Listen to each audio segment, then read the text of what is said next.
Hello dear student, जय हिंद। आज जो है हम लोग जो है कार्बोहाइड्रेट मेटाबॉलिज्म्स के आगे की जो पाथवे है उस पाथवे को हम लोग जो है स्टडी करेंगे। और ये कार्बोहाइड्रेट पाथवे के जो है लास्ट कार्बोहाइड्रेट मेटाबॉलिज्म का लास्ट पाथवे है, जिसमें हम लोग जो है आज ऑक्सीडेटिव फॉस्फोरिलेशन की स्टडी करेंगे। हमारे पास कार्बोहाइड्रेट मेटाबॉलिज्म में हम लोग जो है ग्लाइकोलिसिस स्टार्ट किए थे।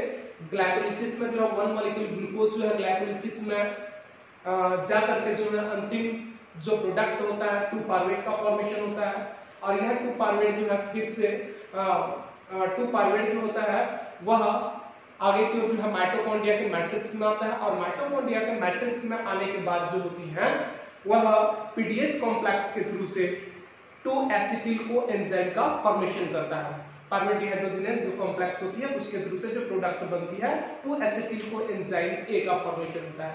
यह 2-एसिटिल को एंजाइम ए आगे की ओर जो है जो कार्बोहाइड्रेट मेटाबॉलिज्म का जो पाथवे क्रेब्स साइकिल में एंटर करता है। और क्रेब्स साइकिल के 4 कार्बन वाला ऑक्सिलो एसीटेट के साथ मिलकर के 6 कार्बन वाला जो है सीट्रेट का फॉर्मेशन करती है, जो हम लोग जो है इससे पहले वाले वीडियो लेक्चर्स में वगैरह पे हम लोग जो है देख चुके हैं। और हमको जो होती है एक जो होती है मेन वहां पर जो है क्रेब्स साइकिल जो है वहां पर चलती है, ये प्रोडक्ट उस जगह पर फॉर्म होती है सीट्रेट। तो आज जो हम लोग जो स्टडी करने वाले हैं ये ऑक्सीडेटिव फॉस्फोरिलेशन है। ऑक्सीडेटिव फॉस्फोरिलेशन में जो है ऑक्सीजन की प्रेजेंस पे जो है ये प्रोसीजर होती है। और ये कहां पर होती है? ये माइटोकॉन्ड्रिया के इनर मेम्ब्रेन पे जो होती है ये ऑक्सीडेटिव फॉस्फोरिलेशन की प्रक्रिया जो होती है वह वहां पर कंप्लीट होती है। ऑक्सीडेटिव फॉस्फोरिलेशन को हम लोग जो है 2 भागों में स्टडी करते हैं। एक होता है ईटीएस, इलेक्ट्रॉन ट्रांसपोर्ट सिस्टम। क्या होता है यहाँ? Electron transport system, electron transport system, electron transport system या इलेक्ट्रॉन ट्रांसपोर्ट चेन के नाम से भी जाना जाता है। और एटीपी फॉर्मेशन होती है, ये किसके द्वारा होता है? यह आपके जो है एटीपी सिंथेज जो एंजाइम्स होती है ये इसके थ्रू से जो होती है वहां पर जो है कंप्लीट होती है एटीपी का फॉर्मेशन। तो आज जो हम लोग जो ऑक्सीडेटिव फॉस्फोरिलेशन के बारे में स्टडी करेंगे। इससे पहले जानने से पहले जो है कुछ जो है बेसिक स्टडी वगैरह को आप लोग जान लीजिए ये होता कहां पर है। ये जैसे माइटोकॉन्ड्रिया है, ये देखिए माइटोकॉन्ड्रिया है। माइटोकॉन्ड्रिया का जो है ये माइटोकॉन्ड्रिया का इस प्रकार से पार्ट्स होता है। ये माइटोकॉन्ड्रिया का आउटर मेम्ब्रेन है, ये जो दिखाई दे रहा है। ये वाला पार्ट जो है इनर मेम्ब्रेन है, ये इनर मेम्ब्रेन होता है। ये जो इनर मेम्ब्रेन होती है ये जो फोल्ड के रूप में निकली हुई है इसको कहा जाता है क्रिस्टी। क्या कहा जाता है? इसको जो है क्रिस्टी के नाम से जाना जाता है। ये वाला जो है आपके क्रिस्टी के नाम से जाना जाता है। ये इनर मेम्ब्रेन है,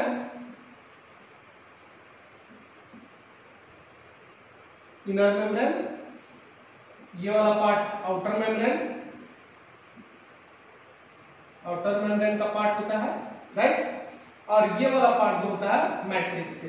आज हम लोग जो स्टडी करने वाले हैं जो क्रिस्टी पार्टिकल इस प्रकार से that are the fold of the inner membrane, fold of inner membrane. Inner side पे जो होती है जो ये जो फोल्ड बना हुआ है क्रिस्टी स्ट्रक्चर होती है, इसी फोल्ड पे जो होती है क्या प्रेजेंस होता है? इलेक्ट्रॉन ट्रांसपोर्ट सिस्टम या जो कॉम्प्लेक्स होती है यह इस जगह पर इस प्रकार से प्रेजेंस होती है। ठीक है, ये इस प्रकार से देखिए ये आपकी जितनी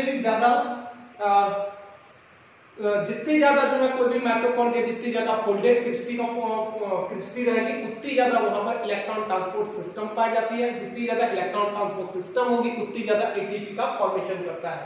तो जैसे कि देख रहे हैं कि ये माइटोकॉन्ड्रिया का इनर मेम्ब्रेन है और इसी इनर मेम्ब्रेन पे जो होती है इलेक्ट्रॉन ट्रांसपोर्ट कॉम्प्लेक्स पाया जाता है।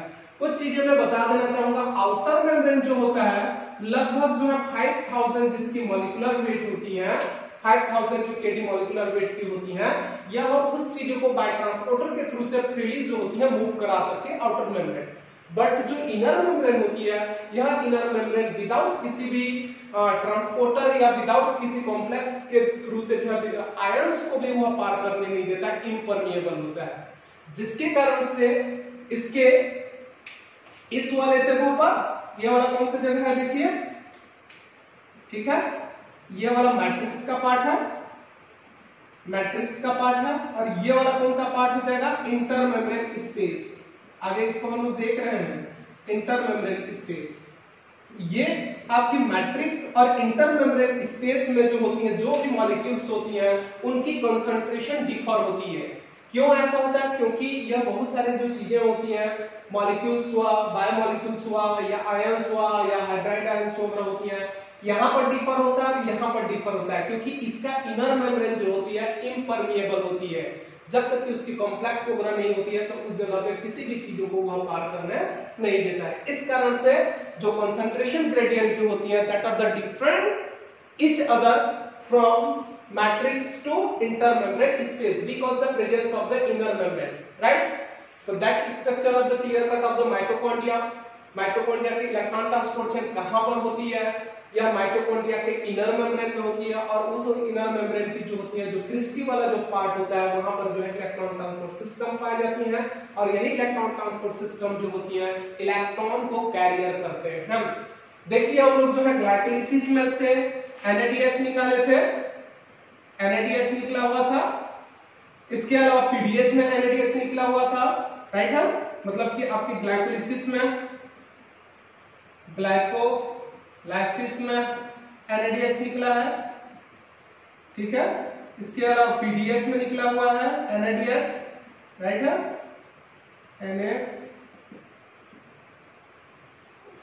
NADH, ठीक है। क्रेब्स TCA या क्रेब्स में देखिए, क्रेब्स में NADH निकला हुआ है, इसके अलावा जो है क्रेब्स में क्या निकला हुआ है, FADH2 निकला हुआ है, राइट है। ये ग्लाइकोलिसिस में भी जो होती है आपकी जो होती है, मैं बता चुका था कि वो सटल सिस्टम पे डिपेंड करता है, तो वहां पर भी जो होती है सटल सिस्टम पे कन्वर्जन हो सकता है। ग्लिसरॉल 3-फॉस्फेट सटल सिस्टम के थ्रू जाता है यह NADH, तो वह FADH2 में कन्वर्जन हो जाता है, और यदि मैलेट एस्पार्टेट सटल सिस्टम में जाता है तो NADH ही रहता है। तो ये क्या चीज है? ये इलेक्ट्रॉन कैरियर है। क्या चीज है? Electron carrier. हम लोग जिस जिस जगह पे डिहाइड्रोजनेज एंजाइम्स इस्तेमाल किए हुए थे, उन जगह पे इलेक्ट्रॉन जो होती है, यह NADH जो होता है, जैसे यह NAD+ जो है यह ऑक्सीडाइज्ड कंडीशन है, जबकि ये जो होता है रिड्यूस्ड कंडीशन है।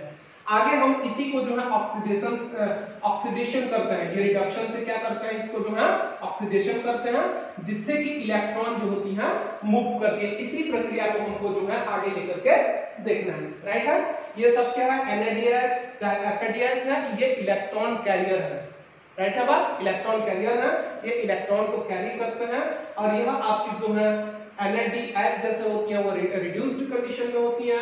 ऑक्सीजन जब वह इलेक्ट्रॉन को खींचता है तो वह इलेक्ट्रॉन जो होती है यह इलेक्ट्रॉन ट्रांसपोर्ट चेन में चला जाता है, और यह जो प्रोडक्ट बना हुआ था, जो भी यहाँ पर फॉर्म हुआ था NADH, जो NAD+ में कन्वर्जन हो जाता है, ऑक्सीडाइज्ड हो जाता है। इसी को हमको इसमें स्टडी करना है, ठीक है। तो ये इसका बेसिक कॉन्सेप्ट है। हमारे पास जो है इलेक्ट्रॉन ट्रांसपोर्ट चेन को स्टार्ट करने से पहले आगे यदि जो है इसी चीज को यदि देखिए हम लोग कॉम्प्लेक्स बनाया हुआ है, ये जैसे इसको हम लोग मान लेते हैं, ये आपका फर्स्ट नंबर का कॉम्प्लेक्स है, ये थर्ड नंबर का कॉम्प्लेक्स होता है, फिर उसके बाद सेकंड नंबर का कॉम्प्लेक्स होता है, फोर्थ नंबर का कॉम्प्लेक्स होता है, और ये जो है ATP सिंथेज होता है। क्या होता है? ATP synthase. यदि इसी चीज को हम यदि जो है इसको क्या कर देते हैं, काट देते हैं और बड़ा करके लिखते हैं, ये जैसे इसको काट देंगे, और काटने के बाद जो है यदि जो होते हैं इसको हम बड़ा करके देखेंगे, या ऊपर से हम लोग ले लेते हैं इसको जो है ये इस प्रकार से, चलिए इसको हम ऊपर साइड पे देखते हैं, ये इस प्रकार से दिखेगा, राइट है बात। ये ऊपर से हम लोग ले लेते हैं, ये जो दिख रहा था यह इनर मेम्ब्रेन है, ये देखिए इनर मेम्ब्रेन लिखा हुआ है, यह इनर मेम्ब्रेन है और ये इनर मेम्ब्रेन है, राइट है। ये वाला जो पार्ट होता है, ये क्या पार्ट होता है? ये वाला पार्ट, मतलब ये वाला इंटर मेम्ब्रेन स्पेस, ये इंटर मेम्ब्रेन स्पेस होता है। इसको P साइट के नाम से भी जाना जाता है, इंटर मेम्ब्रेन स्पेस पे। कुछ अच्छे ऑथर की बुक्स पे जो होती है उसको P साइट के नाम से जाना जाता है, ये वाला भाग हो गया ऊपर वाला जो क्षेत्र है, इसके ऊपर जो है आउटर मेम्ब्रेन होगा, ये इंटर मेम्ब्रेन स्पेस है, और ये वाला जो पार्ट होता है, ये अंदर वाला पार्ट जो होता है, ये मैट्रिक्स होता है, मैट्रिक्स, राइट है, जिसको एन साइड के नाम से भी जाना जाता है। कौन सा साइड? एन साइड के नाम से भी जाना जाता है, पी साइड और एन साइड। इंटरमेम्ब्रेन स्पेस को पी साइड कहा जाता है, मैट्रिक्स को जो है एन साइड। ये बेसिक कॉन्सेप्ट है आज। और ये बीचों बीच वाला जो यहाँ पर जो रेड दिखाई दे रही है, पूरा का पूरा जो है इनर मेम्ब्रेन का पूरा पार्ट है, जबकि ऊपर वाला जो भाग है यह क्या चीज है? इंटरमेम्ब्रेन स्पेस है, और नीचे वाला भाग जो है क्या है? मैट्रिक्स है। और इसी कारण से भी होती हैं ये पूरी पैक देख रहे हैं आपके बहुत सारे प्रोटीन्स, और ये जो ये लिपिड की बाइलेयर से बना हुआ है, इस कारण से जो है मैट्रिक्स और इंटरमेम्ब्रेन स्पेस की जो ग्रेडियंट होती है, केमिकल ग्रेडियंट होती है, डिफर होती है, क्योंकि वह चीजों को जो है, जो मॉलिक्यूल्स या आयन जितने भी चीजों को जो होता है वह इम्परमिएबल जो होते हैं, इस कारण से डिफरेंस रहता है, राइट है बात। तो इस प्रकार से इसकी जो है एक जो है बेसिक स्ट्रक्चर हम लोग देख चुके हैं। आगे की ओर जो है देखिए, ये सब इलेक्ट्रॉन निकला हुआ है। यदि यह इलेक्ट्रॉन ट्रांसपोर्ट चेन में जो ग्लाइकोलिसिस से लेकर के आपकी क्रेब्स साइकिल में जाती है, तभी 30 या 32 एटीपी का फॉर्मेशन होता है। तो आगे हम उसी चीज को जो है हम लोग जो है देखेंगे, राइट है बात। चलिए आगे हम लोग जो है इसको स्टार्ट करते हैं और फर्दर बढ़ेंगे।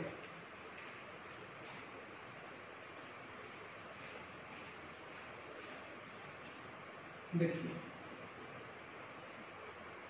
इसको हम लोग मिटा देते हैं, क्योंकि हमारा मेन जो है चीजें कंसेप्ट आप लोगों को बन चुका है।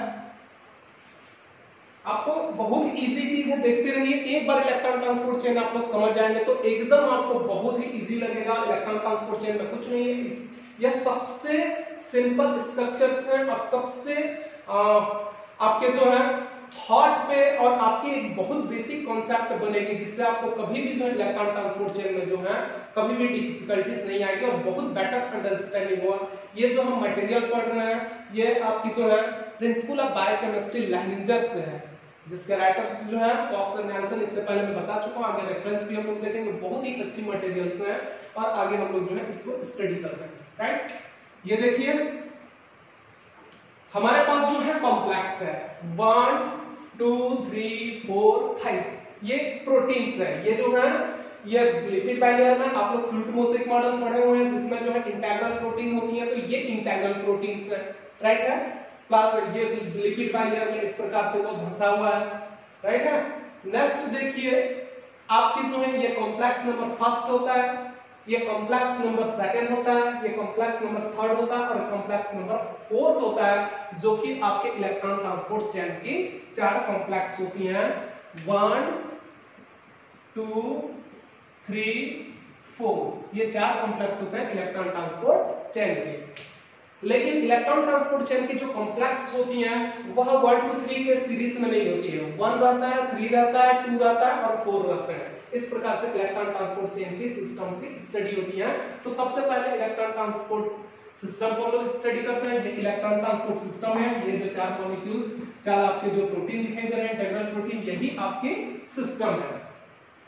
ये देखिए आपके जो है ये कॉम्प्लेक्स नंबर फर्स्ट है, क्या है कॉम्प्लेक्स नंबर फर्स्ट। इस कॉम्प्लेक्स का नाम होता है NADH dehydrogenase, right.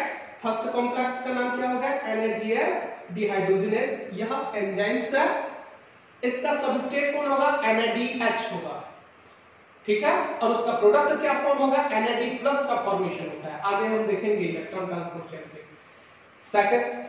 Second number का जो देखिए जो कॉम्प्लेक्स होता है, सेकंड नंबर कॉम्प्लेक्स को जो होते हैं सक्सिनेट डिहाइड्रोजिनेज कहलाता है। क्या कहलाता है? Succinate dehydrogenase. याद कीजिए जब आपके जो है सक्सिनेट से जब जो है फ्यूमरेट बनता है, जहां पर जो है डिहाइड्रोजिनेशन की प्रक्रिया होती है, that the enzymes are used to that enzyme the succinate dehydrogenase.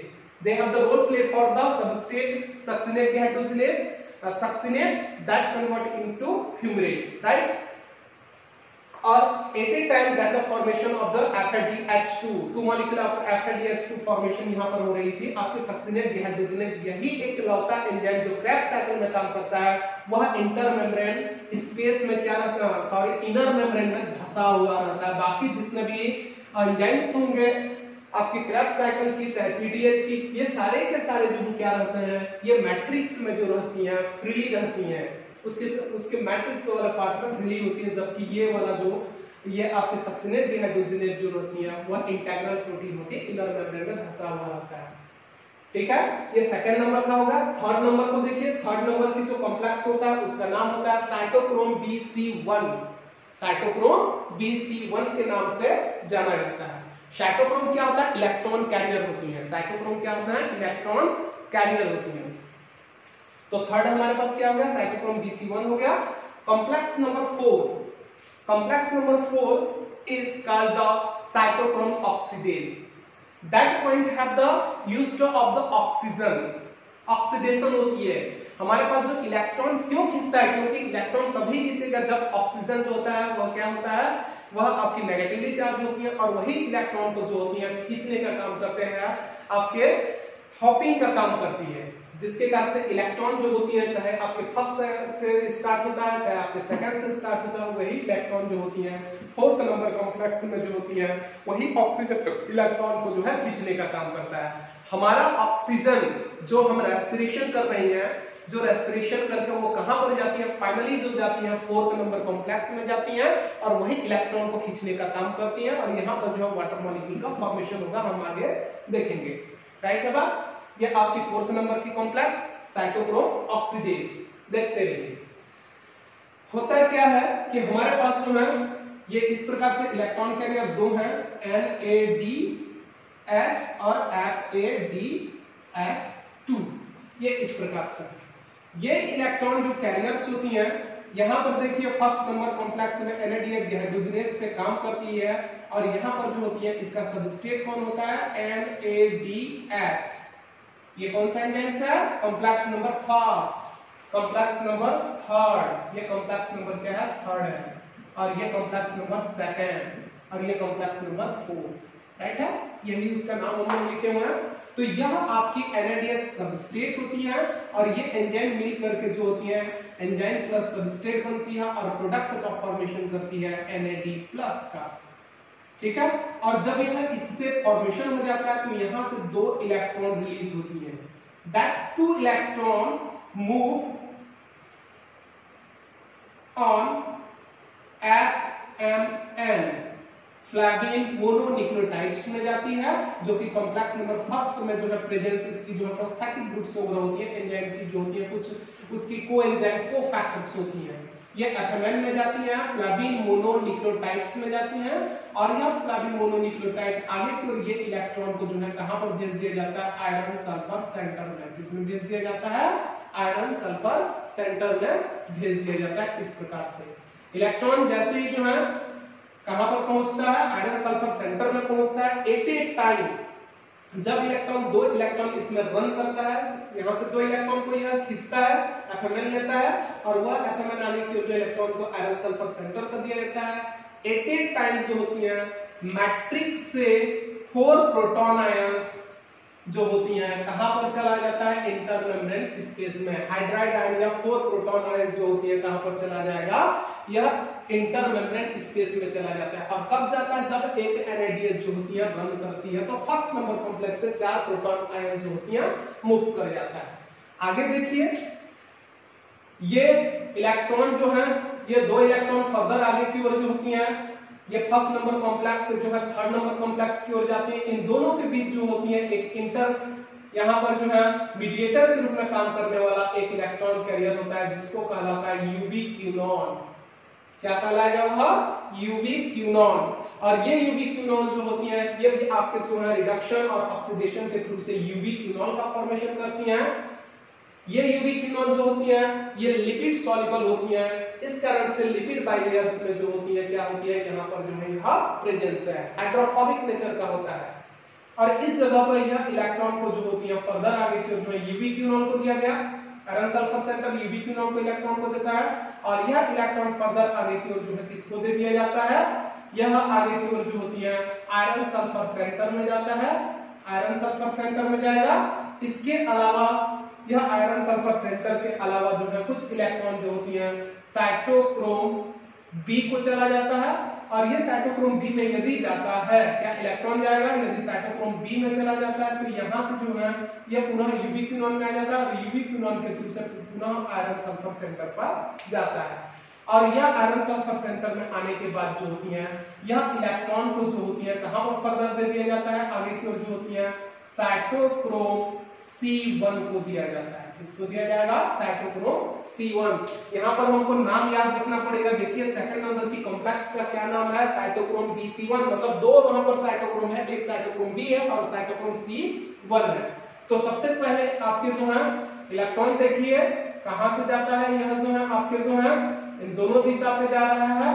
Electron जो होती है आयरन सल्फर सेंटर को और कुछ इलेक्ट्रॉन जो होती है आपके जो है कहां पर साइटोक्रोम बी को भी जा सकता है।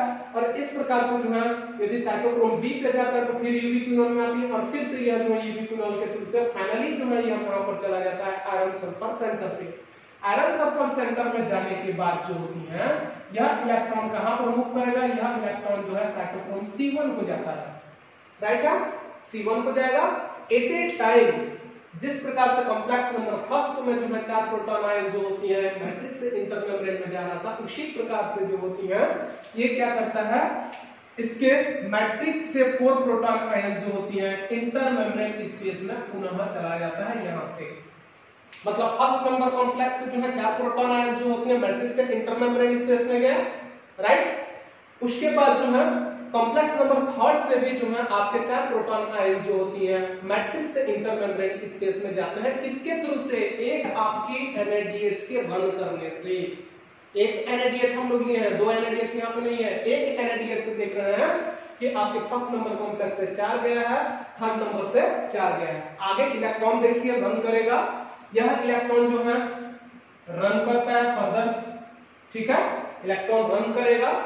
यह आपके फर्स्ट नंबर कॉम्प्लेक्स को हम लोग जो है आगे की ओर चला के देख लेते हैं और यह इलेक्ट्रॉन कहां पर जाता है, आगे की ओर जो है यह इंटरमेम्ब्रेन स्पेस के ऊपर पाए जाने वाला एक इलेक्ट्रॉन कैरियर होता है जिसको कहा जाता है साइटोक्रोम C। यही सब जो होती है साइटोक्रोम C होती है, ये साइटोक्रोम C। साइटोक्रोम C जो होती है यह लिक्विड जो होती है अनसॉल्युबल होती है, यह आपकी हाइड्रोफिलिक नेचर का होता है, ठीक है। और यह आपके इनर मेम्ब्रेन की आउटर साइड पे जो होती है इलेक्ट्रोस्टैटिक बॉन्ड के द्वारा आपस में जो होते हैं इलेक्ट्रोस्टैटिक के इंटरेक्शन के कारण से जो है ये जुड़े रहती है साइटोक्रोम C। इस प्रकार से इनर मेम्ब्रेन की इंटर मेम्ब्रेन साइड पे जो है जुड़े हुए रहते हैं, जो कि इलेक्ट्रॉन को कैरियर करने का काम करती हैं। थर्ड नंबर कॉम्प्लेक्स से 4 नंबर कॉम्प्लेक्स के बीच जो है इलेक्ट्रॉन को ट्रांसफर करने का काम करती है। कौन करती है, साइटोक्रोम C। साइटोक्रोम C जो है इनर मेम्ब्रेन के साथ इलेक्ट्रोस्टैटिक बॉन्ड के द्वारा जो होती है या इलेक्ट्रोस्टैटिक इंटरेक्शन के द्वारा जुड़ी हुई रहती है, राइट है। यह इलेक्ट्रॉन जो है देखिए, यह इलेक्ट्रॉन आगे की ओर जो है कहां पर जाता है, यह फर्दर यह इलेक्ट्रॉन जो होती है कॉम्प्लेक्स नंबर 4 में जाएगा। सेकंड को हम छोड़ देते हैं, अभी सेकंड को हम रन नहीं कराते, वो दूसरा प्रोडक्ट को लेगा, दूसरा वहां पर इसका जो है प्रोडक्ट लेता है। हम डायरेक्टली जो है फोर्थ को चलाते हैं, तो फोर्थ को जब चलाएंगे तो देखिए क्या होता है, इस जगह पे जो होती है ये साइटोक्रोम C से इलेक्ट्रॉन इस साइटोक्रोम C से यहाँ पे लगातार जो है इसकी संख्या में रहती है, लगभग जो है 8 से 10 12 15 हो सकते हैं आपके साइटोक्रोम C। बहुत काफी ज्यादा कंजर्वेटिव प्रोटीन्स होती है साइटोक्रोम C, इलेक्ट्रॉन कैरियर के रूप में काम करती हैं। और यह साइटोक्रोम C जो होती है 4th नंबर कॉम्प्लेक्स जो आपके साइटोक्रोम ऑक्सीडेज को फर्स्ट यहाँ पर जो है यह कॉपर A को जो दे देती है, इसको इलेक्ट्रॉन को कॉपर A को, कॉपर A इलेक्ट्रॉन को जो होता है ले लेता है और लेने के बाद जो होती है वो क्या करता है, यह आपके साइटोक्रोम A को दे दिया जाता है। किसको दे दिया जाता है, आगे इलेक्ट्रॉन जो है साइटोक्रोम A को दे दिया जाता है। साइटोक्रोम A जो होती है आगे इलेक्ट्रॉन जो होती है किसको दे दिया जाता है, साइटोक्रोम A3 को दिया जाता है। किसको दिया जाएगा यहाँ पर इलेक्ट्रॉन, साइटोक्रोम, देख लीजिए यहाँ पर साइटोक्रोम A3 को जो है इलेक्ट्रॉन दिया जाता है, ठीक है। यह इलेक्ट्रॉन किसको दिया गया, साइटोक्रोम A3 को दिया जाता है।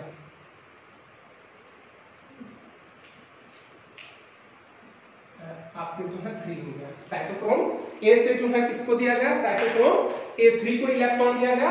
A3 से इलेक्ट्रॉन आगे की ओर कहां पर जाता है, कॉपर B, ये कॉपर बी है, ठीक है। ये इस प्रकार से यहां पर होता है। देखिए फोर्थ नंबर कॉम्प्लेक्स में जो है इलेक्ट्रॉन जो है आगे मूव कहां पर करती है, यह इलेक्ट्रॉन जो होती है आपके जो है कॉपर ए पर आता है। कॉपर ए के बाद जो है साइटोक्रोम ए को इलेक्ट्रॉन दिया जाता है। साइटोक्रोम ए के बाद जो है साइटोक्रोम ए3 को दिया जाएगा इलेक्ट्रॉन को, और नेक्स्ट में जो होती है आगे की फाइनली जो है कॉपर बी को इलेक्ट्रॉन दिया जाता है। और इसी कॉपर बी और साइटोक्रोम ए के बीच जो होती है यहां से जो होती है, देखिए ये क्या करता है, हमारे पास जो है ये आपकी ऑक्सीजन होती है, यह ऑक्सीजन, ठीक है। और हमारे पास मैट्रिक्स में presence 2 NaDH, sorry 2 proton ions. कितना प्रोटॉन्स आए? 2 proton ions, half molecule of oxygen and 2 molecules of proton ions that are the form, ये दोनों आपस में जो है कॉम्प्लेक्स बना लेते हैं और 1 मॉलिक्यूल ऑफ द वाटर का फॉर्मेशन करती हैं। ये फोर्थ ऑफ ए कॉम्प्लेक्स के, राइट है। जो ऑक्सीजन हम लोग जो है रेस्पिरेशन के रूप में ये लिया जा रहा है, ये जो रेस्पिरेशन हमारे बॉडी पे हम लोग जो लेते हैं, ये फाइनली सेल में पहुंच करके ये इलेक्ट्रॉन ट्रांसपोर्ट चेन पे ही पहुंचता है और ये फोर्थ नंबर कॉम्प्लेक्स पे ही जो है जाता है। यह वही ऑक्सीजन है। ये ऑक्सीजन क्या कर रहा है, यही मेन रोल प्ले कर रहा है, आपके इलेक्ट्रॉन को खींचने का काम करता है। और यह आगे की ओर जो है फोर्थ नंबर कॉम्प्लेक्स में यही ऑक्सीजन जो होती है 2 प्रोटॉन आयन से मिलकर के 1 मॉलिक्यूल ऑफ द वाटर का फॉर्मेशन कर देती है। 80 टाइम्स ऑफ इलेक्ट्रॉन इसमें जो होती है रन करता है फोर्थ नंबर कॉम्प्लेक्स से। तो यहां से 2 प्रोटॉन आयन जो होती है फोर्थ नंबर कॉम्प्लेक्स से जो होती है इंटर मेम्ब्रेन स्पेस में पास कर दिया जाता है। होता तो 4 है, 4 जो होती है कॉम्प्लेक्स नंबर फोर्थ जो होती है 4 प्रोटॉन आयन को कैरी करने का काम करती है, but 2 proton ion that the form of the 1 molecule of the water and 2 proton ion the move on matrix to intermembrane space by cytochrome oxidase, right। हमारे पास इस प्रकार से यहाँ पर जो है वाटर का हमको वाटर का फॉर्मेशन हो गया, ये इस प्रकार से देखिए ये ऑक्सीडेशन हो गया और वाटर का हमको जो है फॉर्मेशन हो गया। यही वाला जो है देखिए हम लोगों ने क्या किया था, एक NaDH मॉलिक्यूल लिया था। कितना लिया था? एक NaDH मॉलिक्यूल लेने से इस सबस्टेट में इसने काम किया और यह Na+ में कन्वर्जन हुआ। तो फर्स्ट नंबर कॉम्प्लेक्स से जो है 4 प्रोटॉन आयन जाता है, थर्ड नंबर कॉम्प्लेक्स से 4 प्रोटॉन आयन जाता है और फोर्थ नंबर कॉम्प्लेक्स से जो है 2 प्रोटॉन आयन जाते हैं।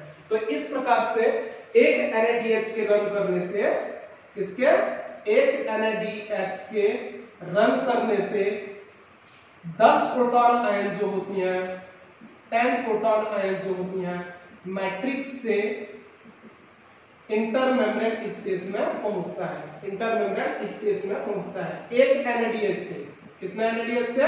एक NaDH से 10 प्रोटॉन आयन जो होती हैं मैट्रिक्स से इंटरमेम्ब्रेन स्पेस में पहुंचता है।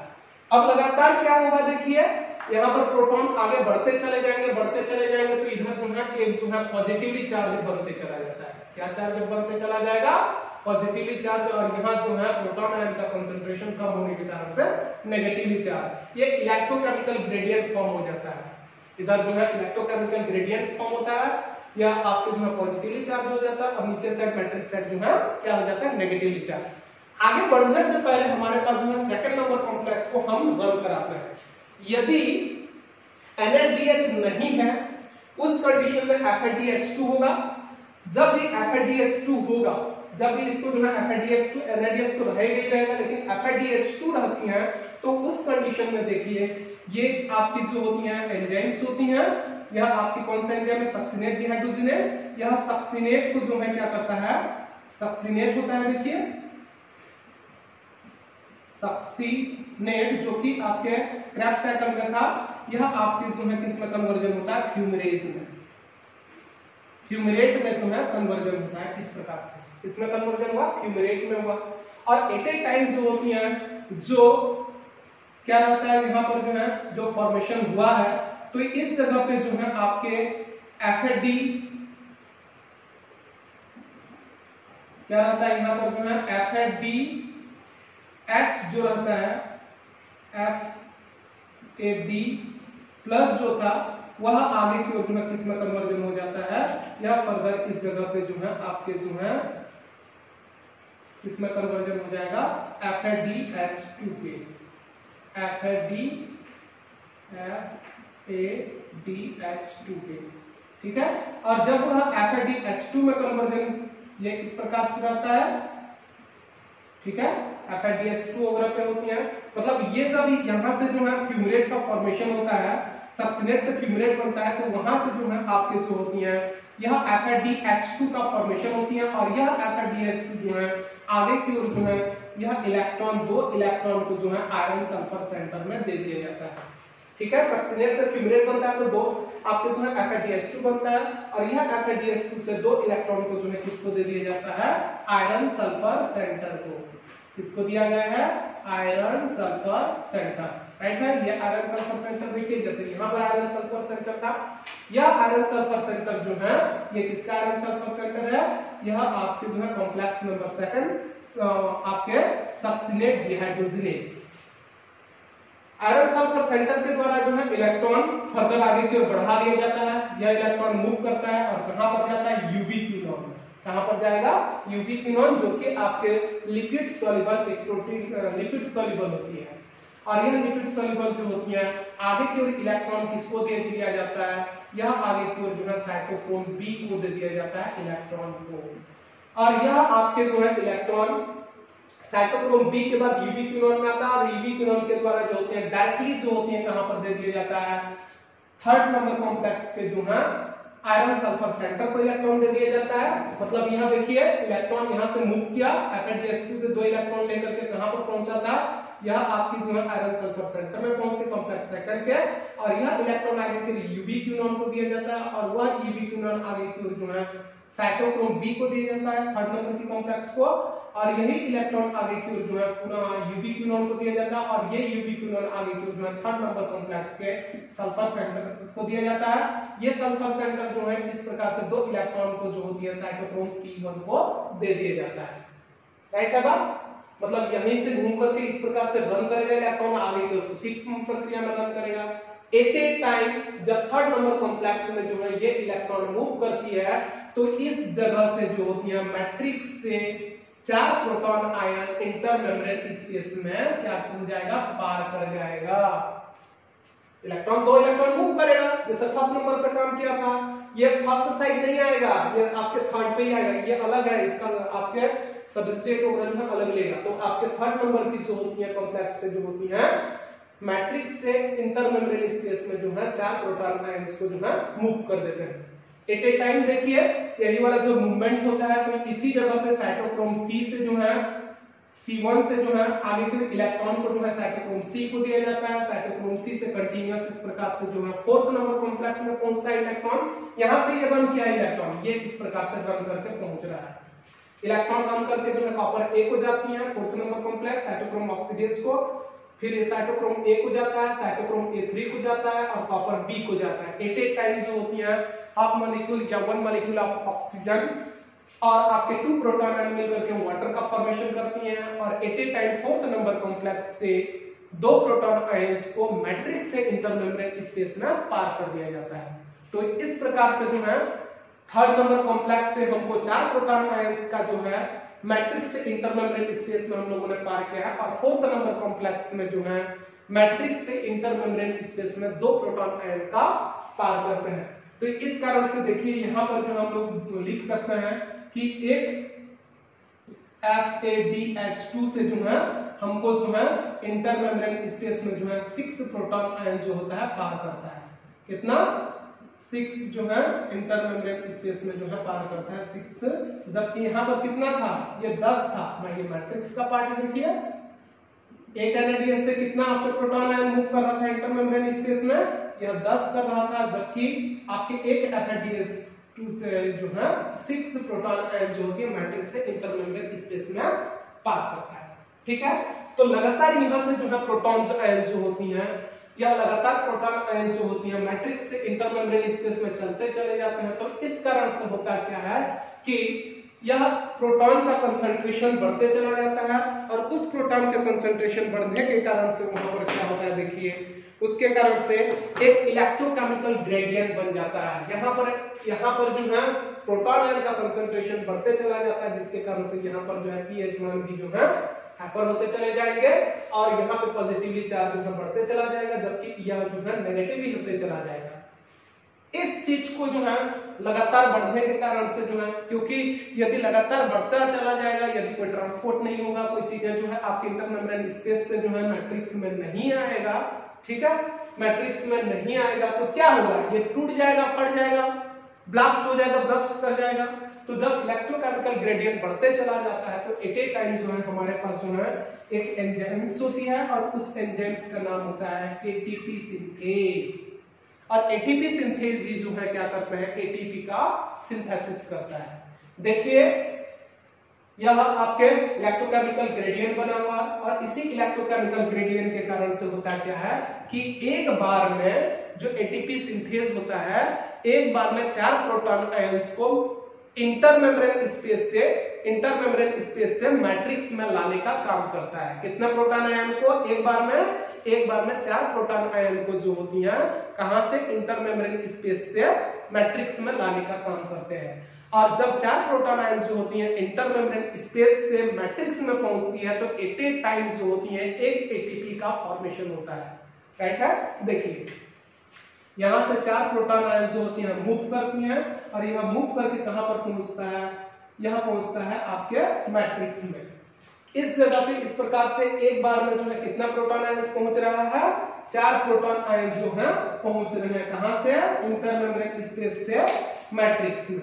एट ए टाइम देखिए यहां पर जो है सबस्ट्रेट के रूप में इसका जो लेने वाला जो है एटीपी सिंथेज होता है, यह एडीपी प्लस इनऑर्गेनिक फॉस्फेट रहता है। इस जगह पे जो होती है इसको जो है आपके जो है F1 पार्टिकल्स होता है और आपके जो है F0 पार्टिकल्स होती हैं। F0 और आपके जो है ये पार्टिकल्स होती हैं, कीमोऑस्मोटिक हाइपोथेसिस होती है और यही कीमोऑस्मोटिक जो थ्योरी होती है उसी कीमोऑस्मोटिक थ्योरी के थ्रू से इसका फॉर्मेशन होती है। यह आपका जो होता है F0 पार्टिकल्स के नाम से जाना जाता है या F0 के नाम से जाना जाता है। इसको जो है जो ये लगा हुआ जो पूरा का पूरा मेम्ब्रेन में धंसा हुआ जो पार्ट होता है इसको जो है F0 पार्टिकल के नाम से जाना जाता है, जबकि इसको जो है F1 पार्टिकल के नाम से जाना जाता है। और यह पार्टिकल किसका असेंबल है, यह एटीपी सिंथेज का।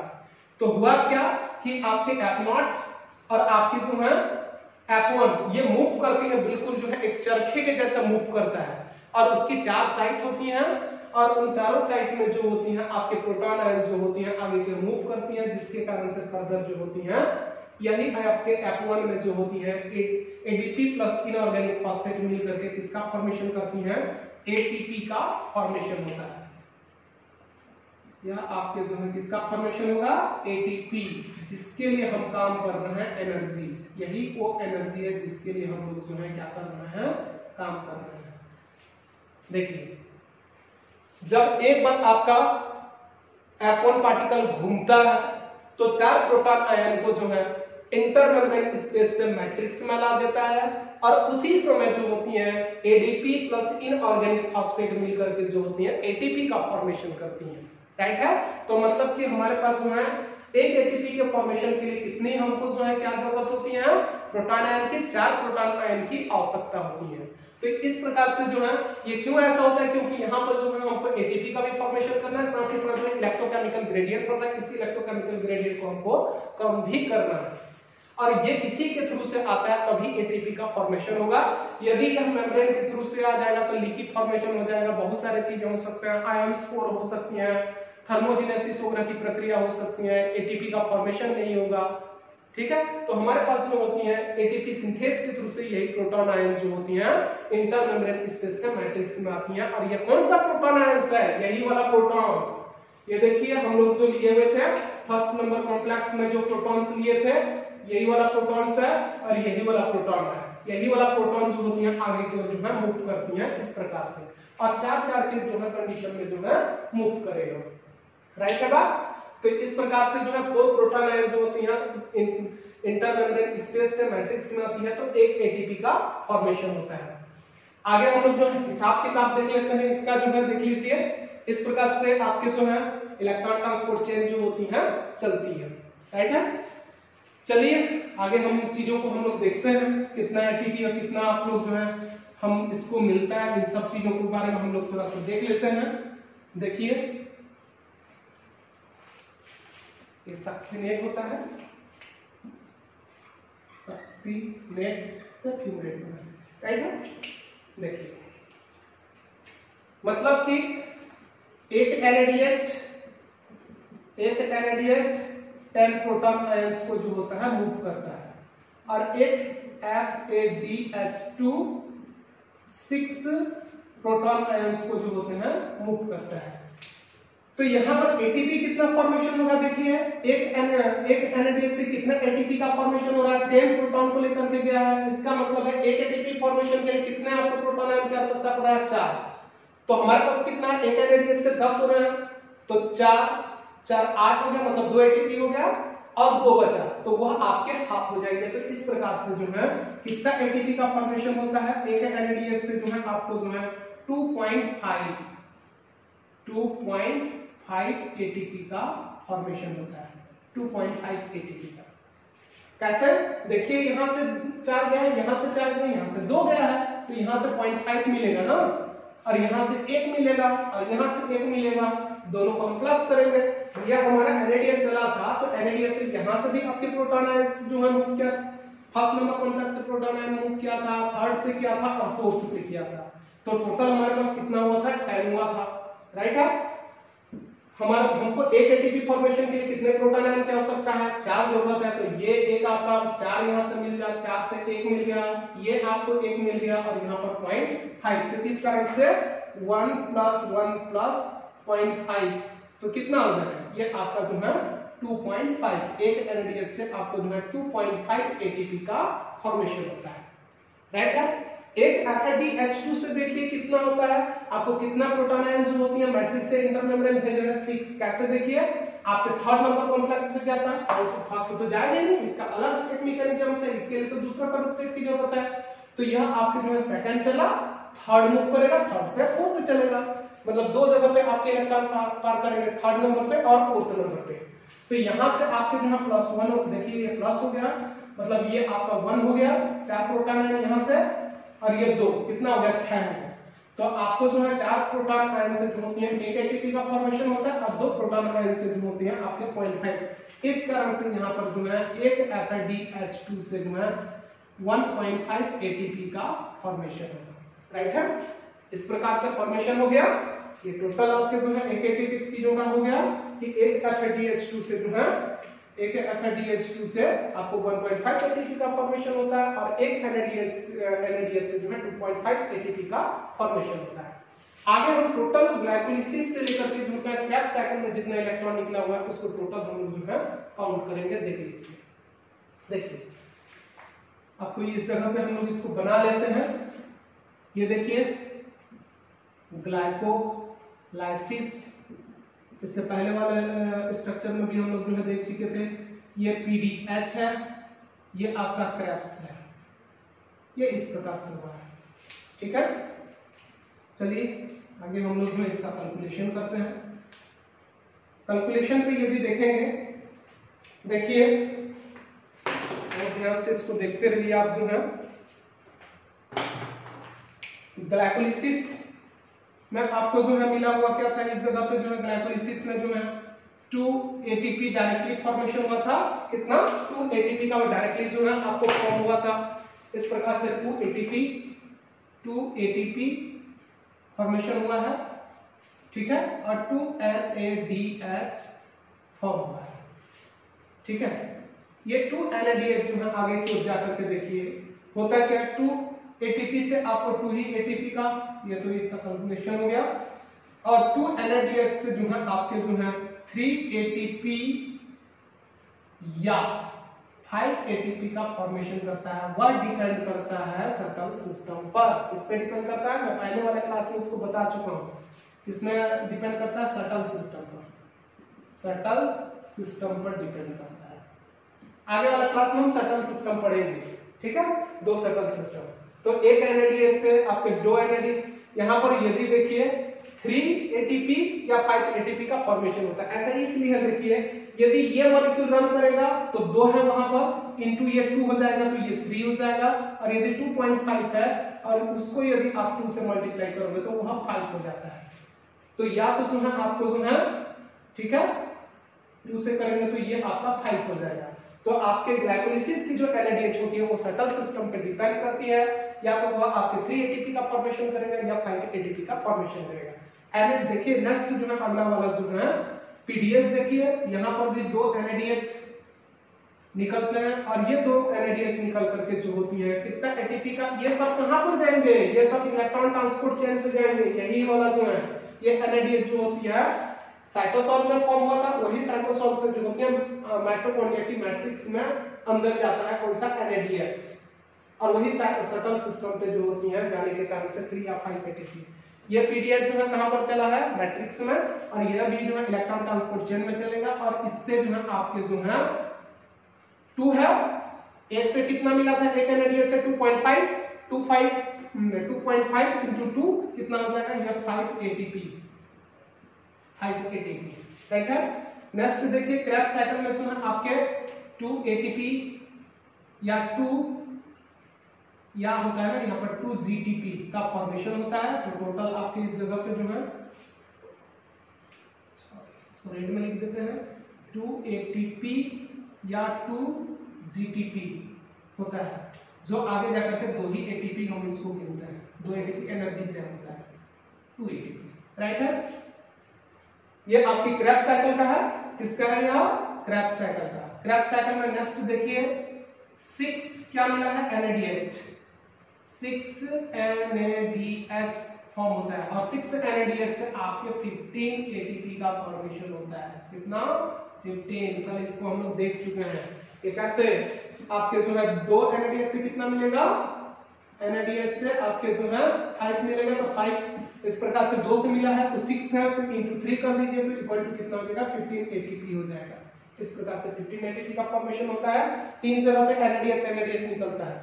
नेक्स्ट देखिए आपके जो है क्रेब्स साइकिल में जो है 2 मॉलिक्यूल क्या निकला हुआ है, FADH2 निकला हुआ है, FADH2 निकला हुआ है, और ये FADH2 यही वाला फॉर्म है, ये FADH2 निकला है। एक FADH2 से कितना ATP का फॉर्मेशन होता है, 1.5।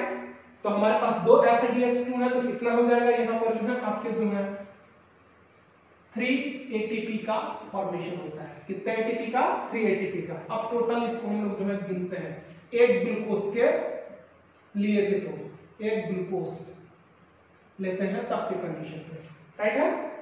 ये पूरा का पूरा एक ग्लूकोज के जो है पूर्ण रूप से ऑक्सीडेशन होने से 30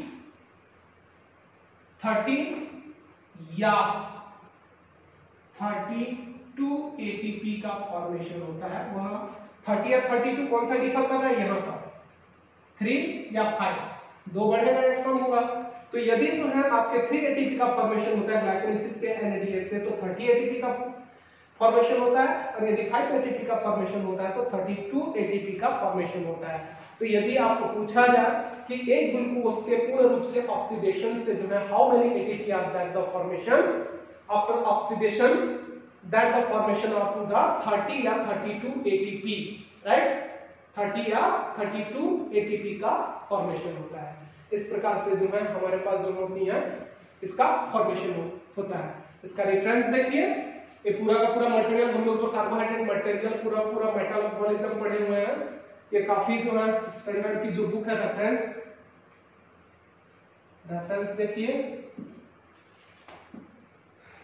प्रिंसिपल ऑफ बायोकेमिस्ट्री,